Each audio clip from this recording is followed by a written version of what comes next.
Principles of shaping your yin practice. So to begin, I'm just going to take you through just a very small explanation of the difference between yin and yang. So yin in energy is feminine, it's slow moving, it's yielding. Quite often we see yin as a feminine type energy. It's softer, it's darker, it's nighttime, it's stillness. Whereas yang in our body is energetic, it's movement, it's strength, it's masculine, it's the energy that we feel in the daylight hours. And I would say the difference between the two types of energies is that they whilst they oppose each other, they also work in harmony with each other. The yin and yang work in cycles throughout the day, but there's also always some presence of yin in yang and always some presence of yang in yin.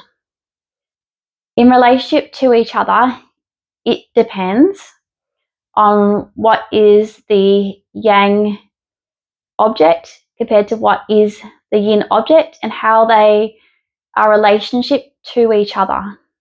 This is a little bit of a tricky concept to get your head around at the beginning, but essentially yin and our yin practice is a slower moving practice. It's yielding, it takes time, and we're not in a rush.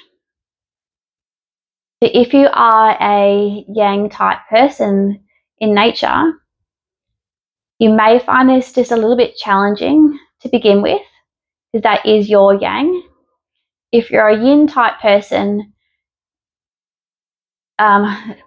essentially in nature, you might love this practice, but you might find the depth and the hold quite challenging for you. So we always think of the relationship between the yin and the yang. What is yin for you? There's 3 principles that we are guided by in our practice. To start with, we focus on the principle of depth. This will be different for every single body because our bodies are shaped so very differently to each other. And when we present on the mat, we'll always have like a different set of energetics that bring us into our practice.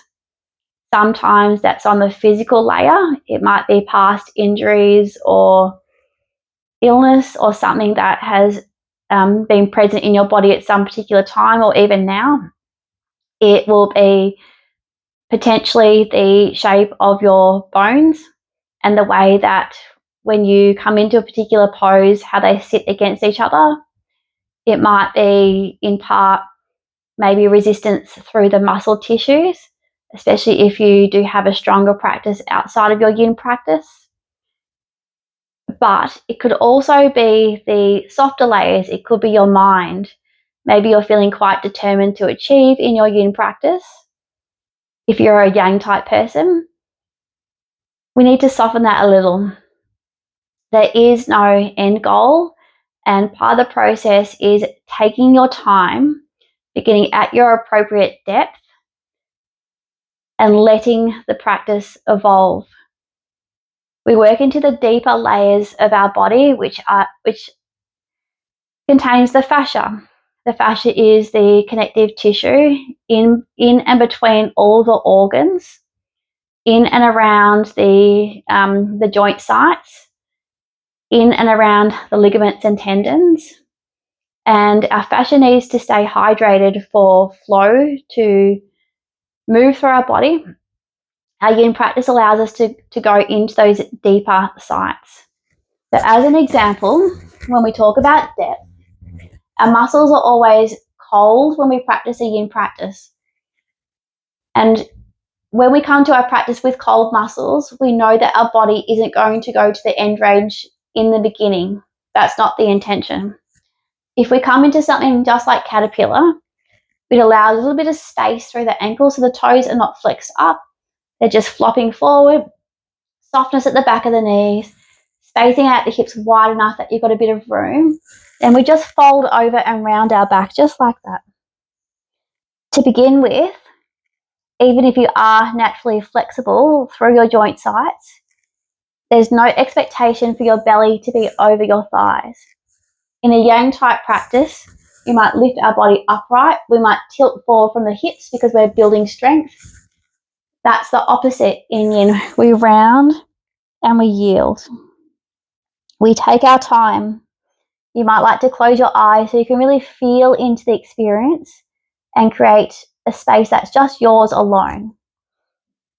So this is where I'll start with this first principle, coming to an appropriate depth to begin. Okay, so our second principle is about resolving to remain still. So all the principles, they intertwine with each other, but this principle, resolving to stay still, as it is a yin practice, is about creating a quiet space, a yin type energy in your body that you are able to feel and experience sensation. So a yin practice, even though it is grounded, even though it is not as energetic, it's really, really quite deep in your body. The intention is to direct and unlock, unblock, and encourage the flow of qi through our body. And to do this, we need time, but we also need stillness. The stillness is in the time that we allocate to stay in a pose. It's almost like if we come in and out of a pose or we shift and wriggle around too much, it almost resets the clock. So the stillness is really a deep, deep part of the internal experience of perseverance, resilience, steadiness, and presence. Lastly, we take time.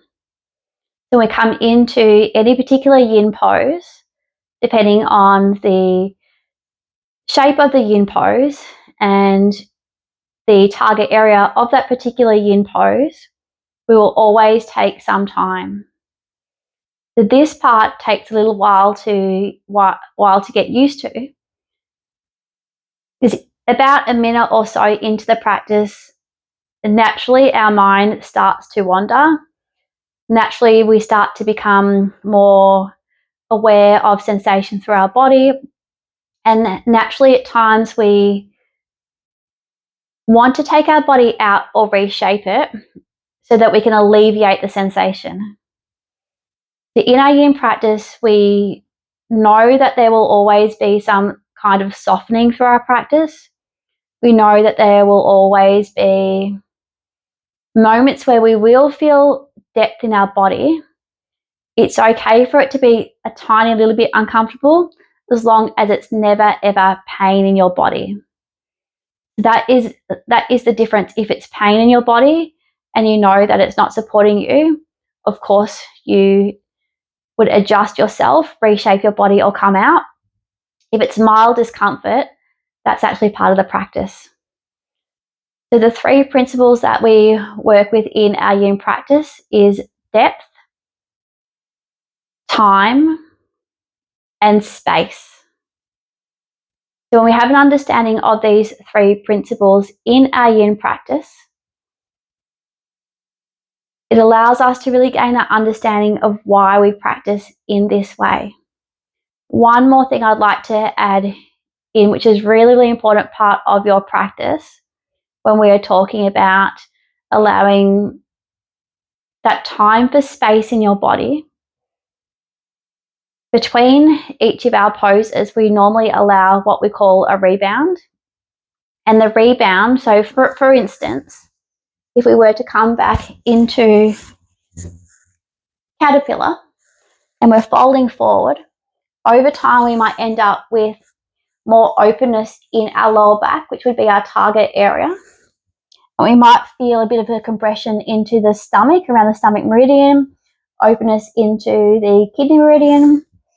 Over time, this side of our body, around the back of the kidneys, lower back area, is naturally going to feel a little vulnerable. It's naturally going to feel a little tender. And anything that's been shifting or moving through that space, it's naturally going to want to rest. So in our yin practice, we take what we call a rebound. And the rebound is a really, really, really neutral state for our body. So it could be something simple like lying down onto your back or laying down to your back with your knees bent.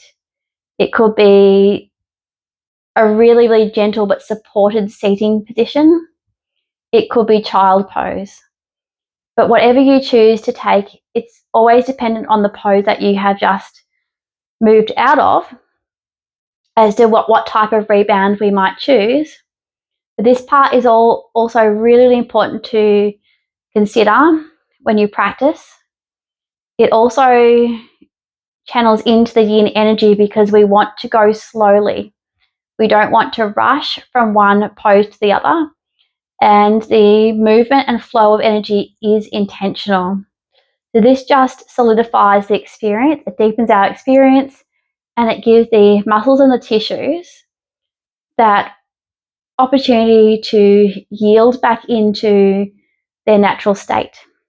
So thank you for listening. I'm really excited to be sharing a yin practice with you, and I'm really excited now that you know the foundations and the principles of your yin practice. You'll know exactly where to begin. So thank you for listening.